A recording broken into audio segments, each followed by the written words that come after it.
Hi everybody, Craig Shacklett here with another edition of Casino Marketing University. We got a very special guest today, Mike Day, the Executive Officer of TribalHub, along with a couple other ventures that we'll get into. But Mike, thank you so much for being here.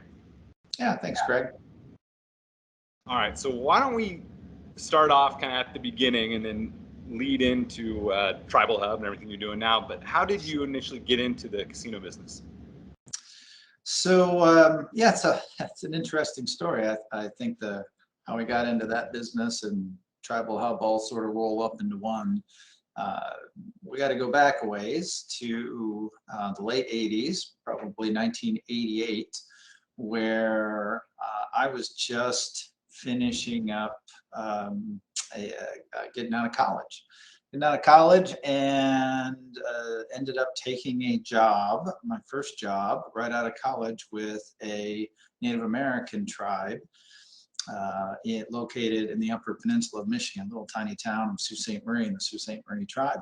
This was before the Indian Gaming Reorganization Act, before really there was Indian gaming. So, you know, I started at that organization. There was probably less than 70 employees total. Most of them were working in health, social services, other things. But it's an interesting story because this was a tribal organization where the worst roads, the dirt roads and almost hovels for housing and other things were located on this reservation. Quite frankly, my family, I was all set to go work for one of the big three auto companies like just about anybody else who grew up in Michigan.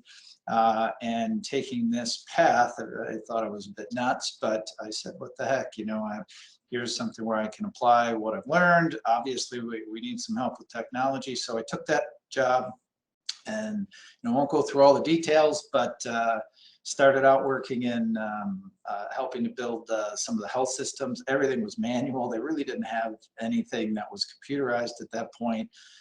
Took that. And then Indian Gaming Act comes out, all sorts of growth is happening, had a really good team of people.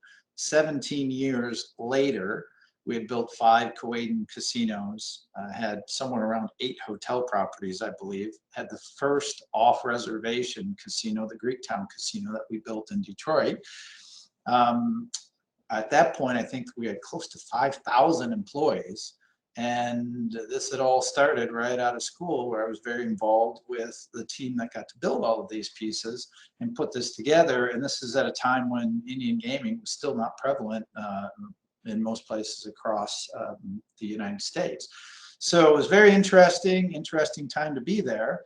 But I'll sort of jump to the second piece, which is what created this whole TribalHub, TribalNet thing. Well, TribalNet in the late 90s, after having to figure all this out by trial and error, there was no playbook for a tribe. How, you know, what systems do you put in place for health? What do you do for government? What do you do for casinos, Native American casinos? How do you build these? I just had to figure it out, right? Meanwhile, I'm watching all of these tribes all across the nation. There's 576 federally recognized tribes across the US. Many of them are now just taking their first step into trying to build a gaming facility or gaming or hospitality, get into this. And you know, what's the point of having them all take the same missteps I had to take or go through all these challenges? I thought, why don't we get together and kind of talk about this? We're not competing on systems and processes. We're competing on how we use them, and geographically maybe if we're close, but most are not. So I kind of took it upon myself to get a list of who all the tribes were, sent out some letters, and first year we had, you know, maybe 15 people show up to our very first TribalNet up in Sault Ste. Marie, and now 22 years later, I mean, we have over 1,000 people who are at our events. This last one just happened in Dallas, and it's a group that is very much made up of all of the tribes. They participate. We have huge advisory boards, lots of people sharing information about best practices, especially as they relate to technology, because it's so important and such a quickly changing, you know, just everything changes so quick with technology. But it really is what's driving your success or failure in the coming years. And So anyway, so it's grown into that, but that happened, and that's a really short version of how this all happened. And amongst all of this, I moved out. I lived in Vegas for 13 years after being at the Tribe, and I was still very involved as the director of the advisory boards for everything happening with TribalNet, but also built the Cannery casinos, local casinos, the Meadows Racetrack and Casino out in Pennsylvania, in the Pittsburgh area. And when I say built, I'm talking about from a technology and strategic, all of those pieces. So part of the team, but very focused on all of the systems that we put in place, as well as did a lot of consulting with tribes. Our group did as well, also to help them with their gaming practice. So it's a really quick summary of the last 30-some years. Well, I appreciate it. I want to go back because there's a lot of things. I didn't want to interrupt you because, I mean, your story is fascinating, but I want to go back. So you started out and you said it was 70 or so employees of this tribe, and initially it was health services and kind of things to serve the tribe, and then the Gaming Act passed, and then how, I mean, what is that first step like when it's like, okay, we can build a casino? I mean, what did you do? Like, how did you even decide, okay, what do we need to get a casino? What do we need servers? What was that beginning process when you're starting a casino from scratch? Yeah, so that that was the biggest challenge at that point, because there was no playbook. We were one of the first casinos to be built by a tribe anywhere. So we did what I would think just about anybody might do, where I started to look for providers. I'm like, well, I know there's casinos in Vegas. I know there's some other ones. So I got on a plane and started meeting with some people to figure out what do we do? How do we do this? Where do we go from here? And I was also involved at an early time where we were able to put in some systems and do some things that were kind of unique, where I decided we didn't want to go with necessarily something just because it was what was being used in Vegas. We had the opportunity to try some things new that were maybe a little more cutting edge. And it's interesting because I just maybe was in that situation or been around long enough. There's a lot of vendors that exist in the gaming and hospitality space that we were the very first to put those systems in place at Kuwait. A point of sale system that was very popular, Infogenesis. The guy was working out of a church in Santa Barbara, and the book of Genesis is where this all came from. They are one of the largest providers across all the nation of this. The very first install was a Kuwaitan casino, and it's because I found them and was looking for this type of a solution. Happened here, and now they own probably 50% of the market of all gaming across the U.S. But there's a number of vendors and things that happen like that. There's a lot of great stories just from being involved with it.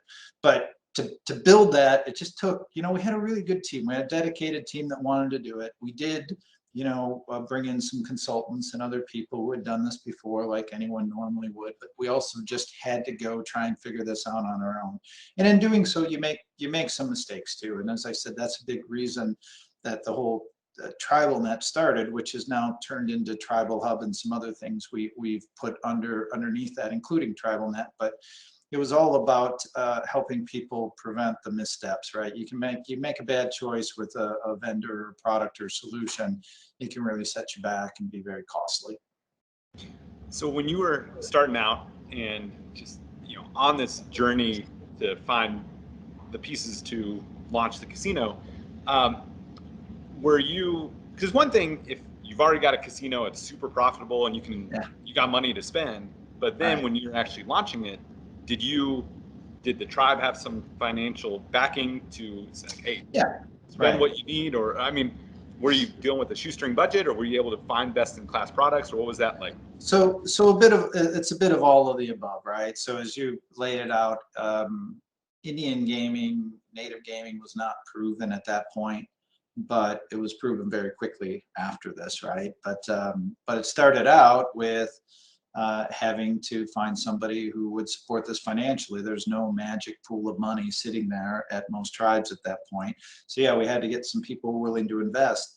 And that was way more difficult. We had some great people who were leading the organization at the time.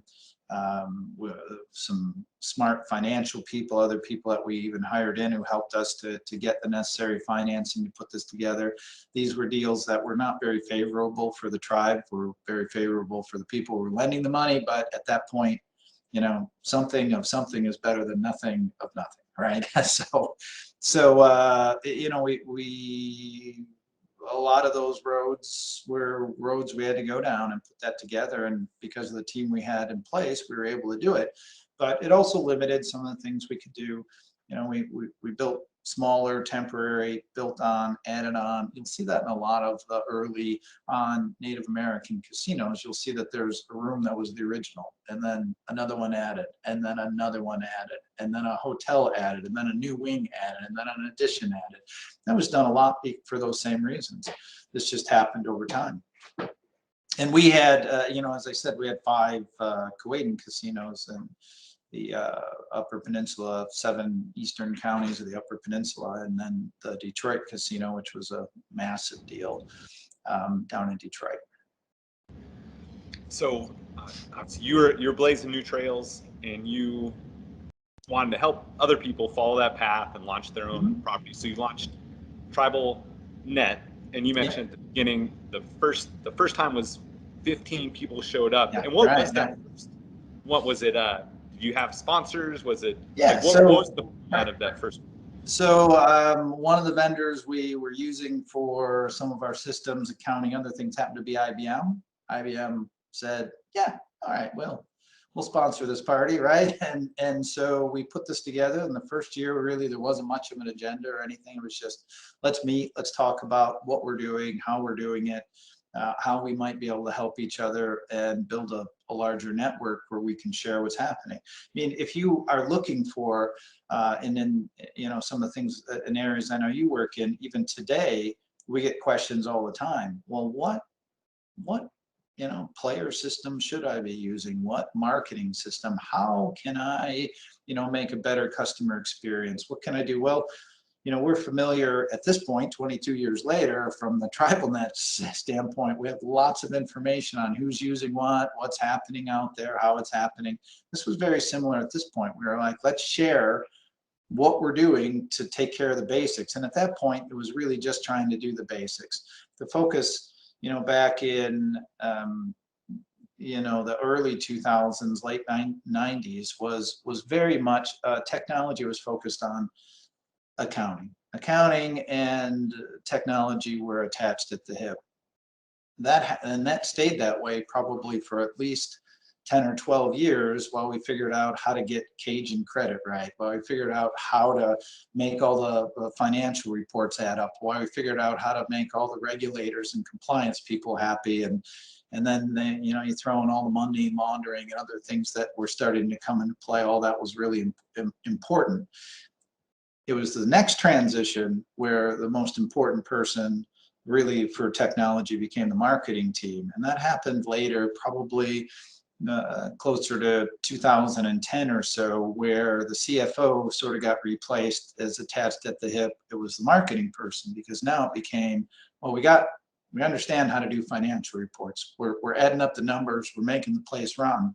Now we got to figure out how to improve an experience. What can we do to make this a better experience? And now it came to content. It came to marketing. It came to delivering all of the things that make a visit better for a customer. And that's where you start to see a lot of the video, a lot of the interfaces to things, mobile, all of those things really started to take effect. And that happened over that period of time. And it's still happening, quite frankly. It's still there. It's all about the digital experience these days. So cloud computing seems like something that has been a hot topic of discussion probably up to today. I remember, I mean, but it wasn't that long ago, I'd say 5-6 years ago, that a lot of, you know, I really appreciate how you walk through, like, kind of attack the financial systems first, and then then starting to get into marketing.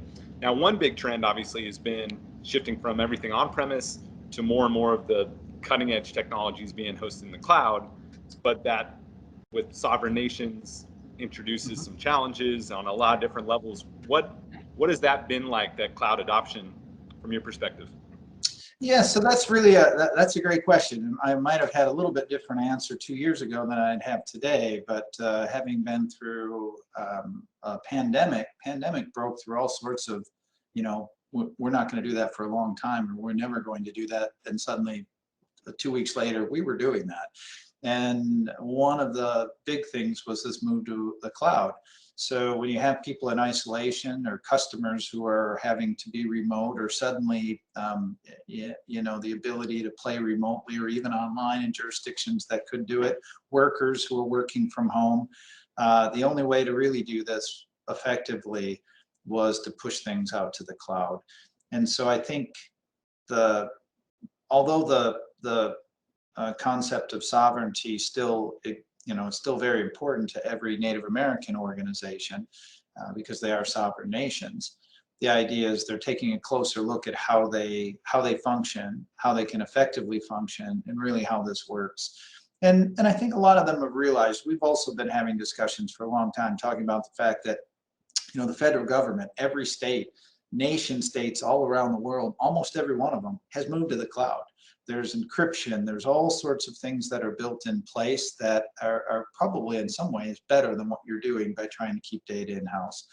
And really, when we looked closely at it, most of this data, in order for people to access it remotely or via email or otherwise, was already leaving, right, the reservation. They just weren't really accepting that fact, but the truth is it's already out there. So really what you need to do is secure it properly, and the cloud's a great way to do that. Not to mention the fact that almost all of the development, I don't know what the number is exactly, but it's got to be in the 90% of all development in the world is done on cloud products now, not on in-house applications. It's got to be really, really high. I mean, I made that up, but I'm probably not too far off. It's got to be a very high percentage. So if you want the newest technology, it's all about cloud.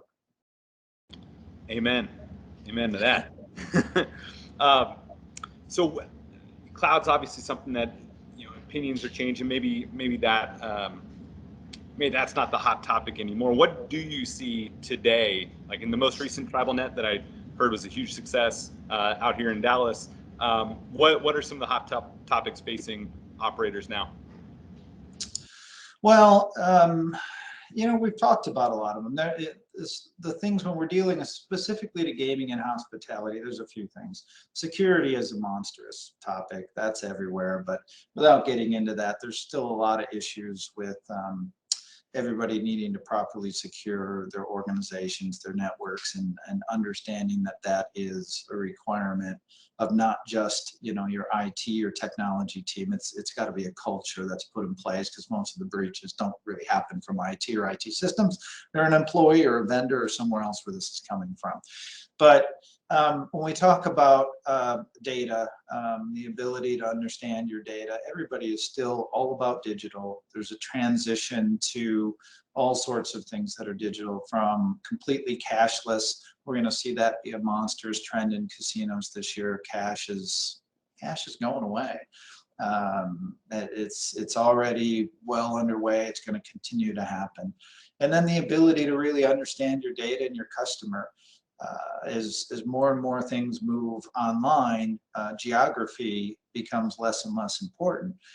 When you have a casino that's sitting in a small town in Michigan, you can only draw from so far. But when you have an application and a brand that's online, you can draw from as far away as that brand is legally able to draw from, just as effectively if you do it right. So how do you put together this visual branding and digital solution, and then understand the customers and the customer base to market to them correctly? That's a huge challenge for every casino right now, and it's a big deal. It's something we talked a lot about this year, and our advisory boards and the people we work with all the time. It's a hot topic. Yeah, tell us about your newest ventures. I mean, obviously you've done a great job over the last 20 plus years serving customers, making sure you're providing resources to keep them informed. And you recently launched a couple of new ventures. Why don't you tell us about those? Yeah, so as I mentioned earlier, TribalNet, the first one 22 years ago, was the small thing that now has grown into an annual event, and really regional events. We do regional events all around the country throughout the year. So TribalNet is really that connection, events, getting to know your peers, getting connected to resource providers such as yourself and your organization. That's what that's always been about. We'll continue to do that. About 4 or 5 years ago, we created TribalHub. And this was after I'd already, been working for tribes. And then I was out in Vegas and finally decided, you know what, I'm going to go back and focus on this organization that I started so many years ago and really take it to where it needed to be, which is, build up the team, really provide even some more resources and connections. So we created TribalHub, and underneath that we put TribalNet, which is doing what it's doing and expanding on it. And then underneath it, we have 3 other pieces. One's called Tribal Value. That's where if we have, vendors, service providers out there who want to do something very specific for just all Native American organizations, we'll help you promote that because it's great for the tribes. And it's great for everybody who's involved, quite frankly, if we can do that. Microsoft does a great job with that for us. They've given us some things that are the best possible pricing and other things. And we make that available to tribes. You can't get them anywhere else but through that program. Then we have Tribal Focus. Tribal Focus is, I don't know why I'm doing this with my hand, by the way, so I guess that means tribal value or focus or whatever.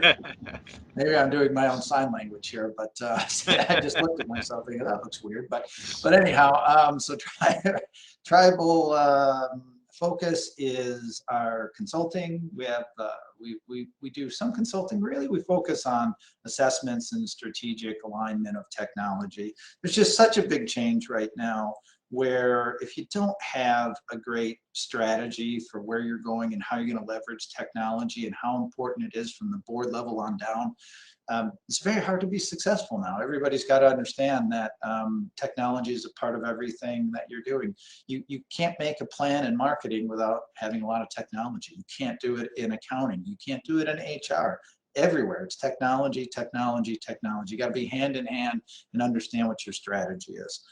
And then the last piece is TribalWise, and TribalWise is just, we do some education, and we work with partners to do that. We do all sorts of webinars. I think I mentioned we have a podcast, we have we have a magazine that comes out, all sorts of things. We're just really sharing what's going on with tribes, some success stories, some stories that maybe weren't successful, what you could learn from, and all of those types of things. But TribalWise, we also do a lot of, we offer some online training and other things with some providers who, again, have just said, hey, we're going to make a price that can't be beat for tribes, and we can do that through you. They, quite frankly, they didn't know how to connect all the federally recognized tribes, which most people don't know how to do. So they know that by working through us, well, they can get the word out, because that's what we do. And we have connections all over the country. So going back to early Mike Day, pushing off, stiff arming the auto industry, going to work with this small tribe. I mean, it sounds like you just in that decision, you've always been kind of a man walking his own trail. Did you think you were going to be an entrepreneur, or no? When did you make that decision? No, you know what? I never set out to do that. That was never the plan.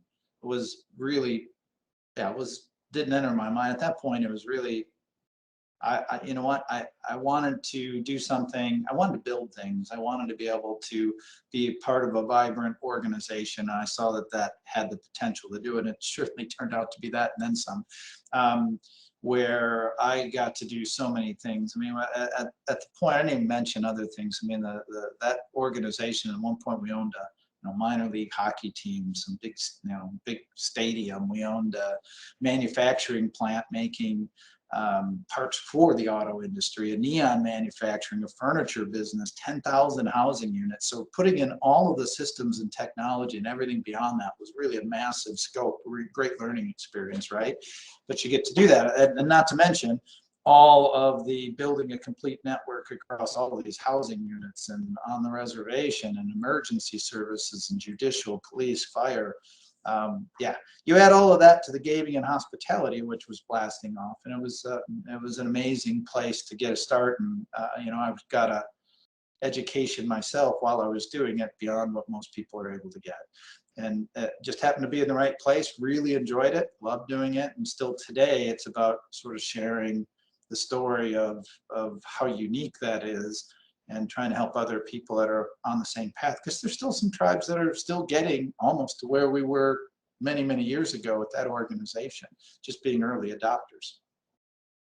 Well, it sounds like after that experience and growing that business, probably starting your own business seemed kind of easy compared to well, services and all this other that's stuff. right. Well, and then starting this for certain, but one of the things we rely on, and I was in a good place to be able to do that and put together a really good team, and I've realized over the years that building a network and understanding the network, people who are able to network and really be able to have a lot of connections are in a much stronger position.